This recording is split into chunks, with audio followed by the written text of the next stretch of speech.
자존심은 강한데 자존감은 낮은 사람 특징. 당신의 자존감 건강 체크리스트. 지금 바로 확인해 보세요. 여러분, 안녕하세요? 혹시 주변에 이런 사람 본 적 있으신가요? 겉으로는 당당하고 자기 주장도 강하고 누가 봐도 멋진데 가끔씩 보면 뭔가 불안해 보이고 남의 시선에 너무 신경 쓰고 조금만 비판받아도 힘들어하는 사람 말이에요. 아이고야, 그게 바로 자존심은 강한데 자존감은 낮은 사람이랍니다. 오늘은 이 복잡한 마음의 비밀을 함께 파헤쳐 볼 거예요. 우리의 내면을 들여다보고 어떻게 하면 더 단단한 나를 만들 수 있을지 깊이 있게 이야기 나눠볼 시간이 될 거예요. 자존심은 강한데 자존감은 낮다? 이 말이 좀 어렵게 느껴질 수도 있겠죠? 쉽게 말해서 자존심은 겉으로 드러나는 나 잘났다 하는 방어적인 태도예요.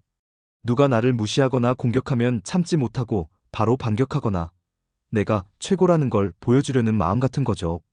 이는 외부의 위협으로부터 자신을 보호하려는 일종의 갑옷과도 같습니다. 반면에 자존감은 내면의 힘이에요. 나는 있는 그대로 충분히 괜찮은 사람이야고 스스로를 믿고 사랑하며 존중하는 마음이랄까요? 자기 가치를 스스로 인정하고 받아들이는 깊이 있는 믿음이라고 할 수 있어요. 그러니까 자존심이 강한데 자존감이 낮다는 건 겉으로는 강한 척 방어막을 치고 있지만 사실 속으로는 스스로를 믿지 못하고 불안해하며 늘 흔들리는 상태라고 할 수 있습니다.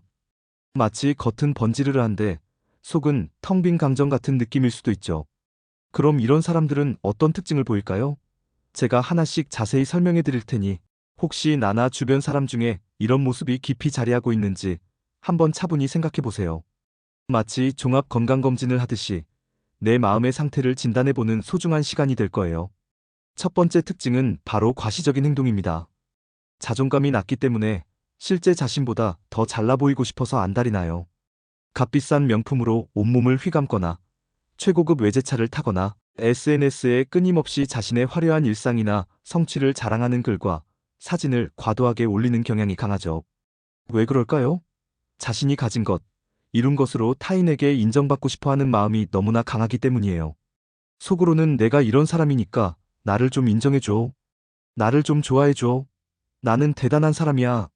하고 간절하게 외치는 거나 마찬가지랍니다.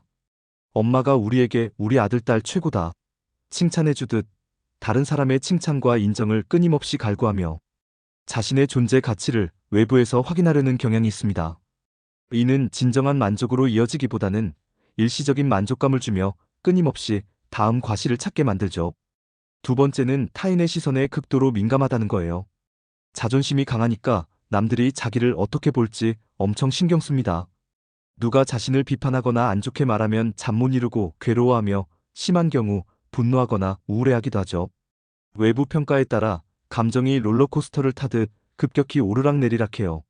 칭찬 한마디에 세상을 다 얻은 것 같다가도 비난 한마디에 한없이 무너져 내리는 불안정한 모습을 보입니다. 우리 엄마가 자식에게 왜 엄마 말을 안 듣니? 남들 다 하는데 너만 왜 못하니? 하고 야단칠 때처럼 타인의 기대에 부응하지 못할까봐 늘 불안해하고 심지어는 타인의 평가를 자신의 정체성으로 착각하는 경향까지 보이곤 합니다. 세 번째 특징은 자기 기준이 너무 강하다는 점입니다. 세상을 자기만의 기준으로 딱 잘라 판단하려는 경향이 있어요. 이것만이 진리야. 이건 옳고 저건 틀려. 내 생각만 맞아. 이런 식으로 독단적인 태도를 보이기도 하죠. 그러다 보니 남의 의견을 잘 받아들이지 못하고 다른 사람과 갈등을 빚는 경우가 많습니다. 마치 어릴 때부터 자기 방식대로만 해야 직성이 풀리고 남의 방식을 절대 용납하지 않는 고집센 아이처럼요. 이런 모습은 겉보기엔 단호하고 자기 주관이 뚜렷해 보이지만 사실은 불안한 내면을 감추기 위한 강력한 방어막일 수 있습니다. 자신의 나약함을 들키지 않으려 타인을 통제하려 들거나 자신만의 견고한 세계에 갇히는 경향을 보이기도 합니다. 네 번째는 지나친 성취지향이에요. 끊임없이 목표를 세우고 달려가는데 정작 그 목표를 달성해도 진정한 만족을 느끼지 못해요. 또 다른 목표를 향해 쉬지 않고 달려가죠. 완벽주의적인 성향이 강해서 최고가 되지 않으면 불안해하고 작은 실수에도 과도한 자책감을 느낍니다. 마치 세상의 모든 칭찬을 독점하려는 것처럼 보이지만 사실은 스스로에게 너무나 엄격하고 가혹한 거예요. 늘 무언가를 더 이뤄야만, 더 높이 올라가야만 자신의 가치를 증명할 수 있다고 믿는 거죠. 이런 분들에게는 너는 이미 충분해. 너의 존재 자체로 빛나고 있어. 라고 진심으로 말해주고 싶어요. 엄마가 자식에게 조건 없는 사랑을 주고 존재만으로도 기뻐하듯 자기 자신에게도 그런 무조건적인 사랑과 인정을 베풀어야 합니다. 진정한 행복은 끝없는 성취가 아니라 현재의 자신을 받아들이는 데서 온다는 것을 깨달아야 합니다. 다섯 번째는 자기 방어적 태도예요. 자신을 보호하기 위한 방어 기제가 엄청 발달해 있어요.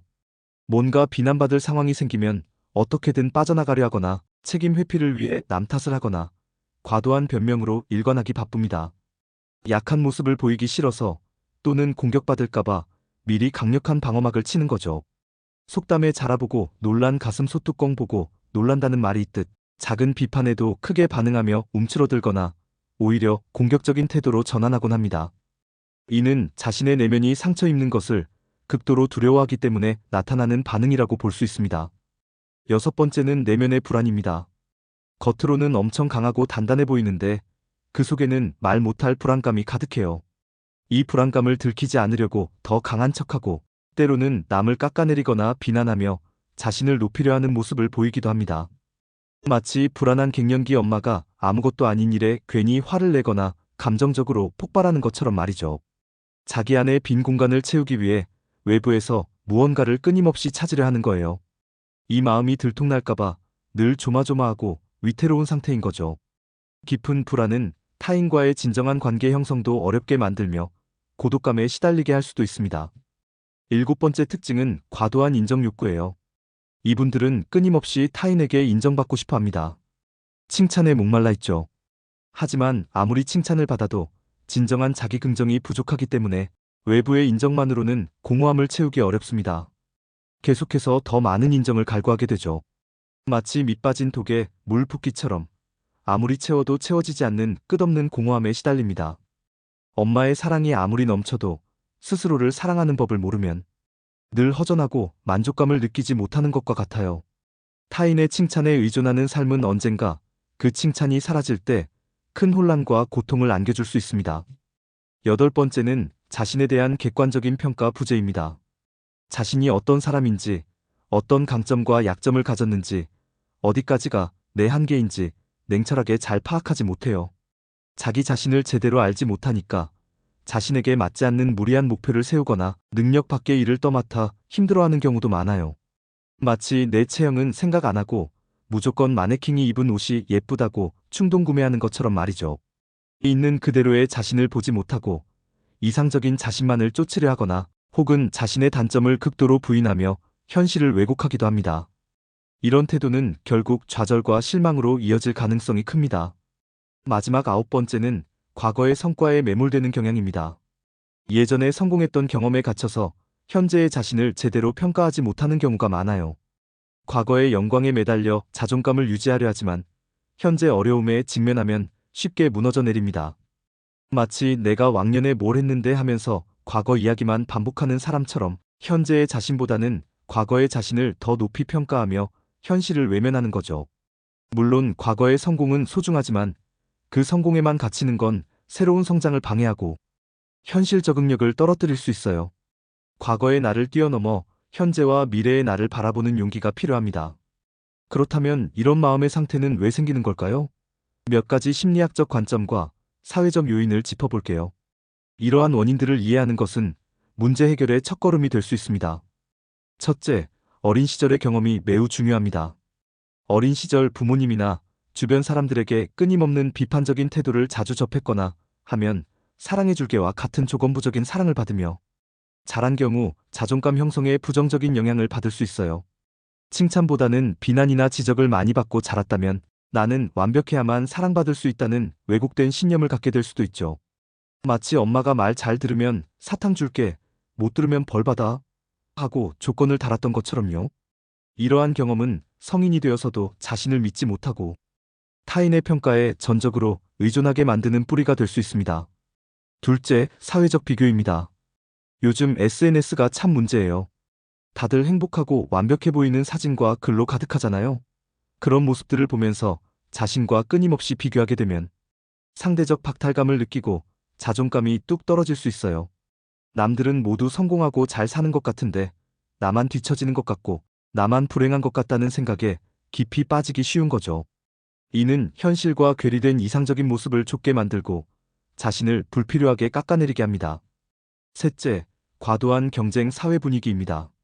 우리 사회는 끊임없이 경쟁을 부추기잖아요. 학교에서 성적으로, 직장에서 업무 성과로, 심지어 친구 관계에서도 비교당하고 평가받는 경우가 많아요. 이러한 무한 경쟁 환경 속에서 자신의 진정한 가치를 발견하고 인정받기 어렵다고 느끼면 자존감이 낮아질 수 있습니다.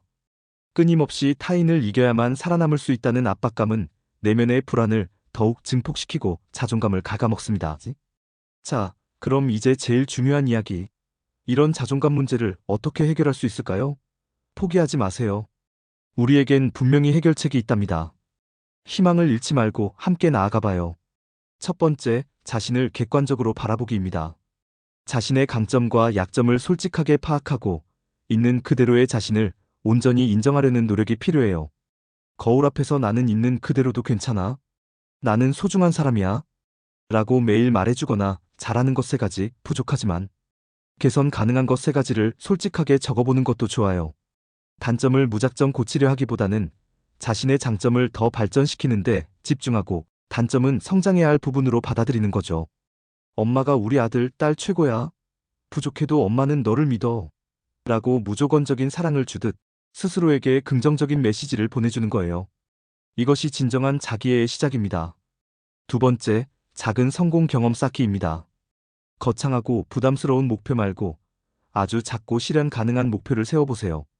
예를 들면 매일 아침 스트레칭 5분 하기, 일주일에 책 한 권 읽기, 매일 감사일기 한 줄 쓰기 같은 거요. 그리고 그 목표를 달성했을 때 스스로에게 아낌없이 칭찬해주고 작은 보상을 해주는 거예요. 수고했어. 역시 넌 해낼 수 있었어. 라고요. 이런 작은 성취들이 차곡차곡 쌓여 큰 자신감을 만들어줄 거예요. 마치 게임에서 레벨업 하듯이 꾸준히 성장하는 자신을 발견하며 자존감이 자연스럽게 높아질 수 있습니다. 세 번째, 자기 긍정 연습을 해보세요. 매일 아침 거울을 보면서 오늘도 잘 해낼 수 있어. 나는 소중한 사람이야. 나는 나를 믿어. 처럼 긍정적인 자기 암시를 스스로에게 들려주는 거예요. 처음엔 어색하고 민망하고 심지어는 거짓말 같다고 느껴질 수 있지만 꾸준히 하다 보면 내면의 힘이 조금씩 단단해지는 걸 느낄 수 있을 거예요. 엄마가 매일 사랑한다. 내 아들, 딸하고 속삭여주듯 스스로에게도 조건 없는 사랑을 표현하고 마음 깊이 새기는 거죠. 부정적인 자기 대화를 긍정적인 자기 대화로 바꾸는 연습은 강력한 효과를 발휘할 수 있습니다. 네 번째, 타인과의 비교 멈추기입니다. 특히 SNS 사용 시간을 의도적으로 줄이는 게 좋아요. 남들의 화려한 모습만 보면서 나 자신을 깎아내리거나 불필요한 열등감에 빠질 필요가 전혀 없어요. 우리 모두는 각자의 개성과 장점을 가진 유일무이한 존재이니까요. 자신만의 강점과 가치를 발견하고 자신에게 집중하는 것이 훨씬 중요합니다. 나만의 속도로, 나만의 방식으로, 나만의 길을 묵묵히 걸어가는 연습을 해보세요. 갱년기 엄마가 옆집 아줌마의 남편이나 자식과 자신의 것을 비교하며 불행해하지 않듯이요. 나의 행복은 타인의 기준이 아닌 나의 기준에서 찾아야 합니다. 다섯 번째, 전문가의 도움을 받는 것도 매우 현명한 방법입니다. 혼자서 해결하기 어렵고 답답하다고 느낀다면 심리 상담이나 치료를 통해 전문가의 전문적인 도움을 받는 것을 주저하지 마세요. 마음의 병도 몸의 병처럼 치료와 돌봄이 필요하답니다. 전문가와 함께 건강한 자아를 형성하고 자신을 더 깊이 이해하며 행복한 삶을 살아갈 수 있도록 노력해보세요. 때로는 엄마의 따뜻한 말보다 객관적이고 전문적인 지식이 더 큰 위로와 해결책을 가져다 줄 수 있잖아요. 용기 내어 도움을 청하는 것은 결코 나약함이 아니라 스스로를 사랑하는 강한 의지의 표현입니다. 이 모든 과정은 단기간에 이루어지지 않아요. 마치 굳건한 나무가 자라나는 것처럼 꾸준한 노력과 자기 자신에 대한 깊은 이해가 필요합니다. 하지만 가장 중요한 건 있는 그대로의 나를 사랑하고 인정하는 마음이에요. 세상에 완벽한 사람은 없어요. 우리는 모두 각자의 모습 그대로 충분히 소중하고 가치 있는 존재입니다. 그러니 오늘부터라도 스스로에게 따뜻한 말 한마디 건네고 작은 것에도 감사하며 자신을 믿어주는 연습을 시작해보는 건 어떨까요? 이 영상이 여러분의 내면을 돌아보고 한층 더 성장하는 데 작은 불씨가 되기를 바랍니다. 혹시 이 영상을 보면서 이거 완전 내 얘기 아니야? 혹은 내 주변에 이런 사람 있는데 하는 생각이 들었다면 이 영상이 여러분의 마음을 이해하고 치유하는 데 작은 도움이 되었으면 좋겠습니다. 우리 모두 자존심은 덜어내고 내면의 자존감은 꽉 채워서 건강하고 행복하며 단단한 삶을 살아갈 수 있기를 진심으로 응원합니다. 다음번에도 여러분의 삶에 긍정적인 변화를 가져다 줄 유익한 영상으로 찾아올게요.